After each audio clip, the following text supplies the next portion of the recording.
factors that influence human behavior and mental states, such as anger and anxiety. It's important to note that the system is not limited to political, cultural, or religious systems. Many of us are controlled by the world outside ourselves. We are happy when we get what we want, and sad when it's taken away. We seek praise and feel miserable when faced with dislike. Our desires and aversions make us fearful and susceptible to manipulation by external forces. However, what if we choose to reject this enslavement? What if we decide to escape the system? This is where Stoicism, an ancient philosophy, comes into play. Stoicism aims to attain freedom from the environmental influences that control us. To achieve freedom, we shouldn't destroy our surroundings because the external world is not at fault. Instead, we must recognize that the universe operates according to its own rules, and while we have some influence, we cannot control everything. The waves of fate quickly sweep us away because we form principles and notions about things that disturb us. Stoic philosopher Epictetus explained that it is not the things themselves that disturb us, but rather our beliefs and principles about them. The system works as long as we fuel it. The more we see tragedy and blessing in what's beyond our control, the more our emotions are determined by external circumstances. Stoicism provides wisdom to help us escape the system and replace an erratic and stormy life with tranquil freedom. The first Stoic idea is to be cheerful regardless of what happens. We often waste time hoping for specific outcomes and become upset when reality doesn't align with our expectations. By accepting whatever comes our way, we can avoid being manipulated by fear and misfortune.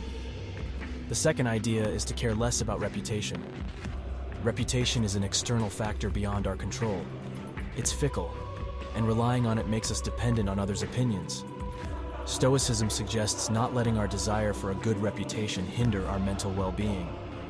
The third idea is learning to endure.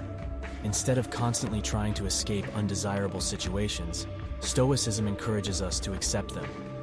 Pain and discomfort often lead us to compromise our values, but endurance can be a purposeful choice that allows us to maintain our integrity. The fourth idea is letting go of attachments to people. Strong attachments can lead to suffering when we fear losing the ones we're attached to. Stoicism advises seeing things as destined to be broken or lost, helping us detach and avoid manipulation by external forces. The fifth idea is letting go of material things. Society often conditions us to believe that external possessions determine our happiness. Stoicism challenges this notion and suggests finding contentment within ourselves, making us less susceptible to the whims of fate. The sixth idea is choosing our response. When faced with provocation or insults, our instinct may be to respond with anger or hostility. However, Stoicism reminds us that we have the power to choose our response.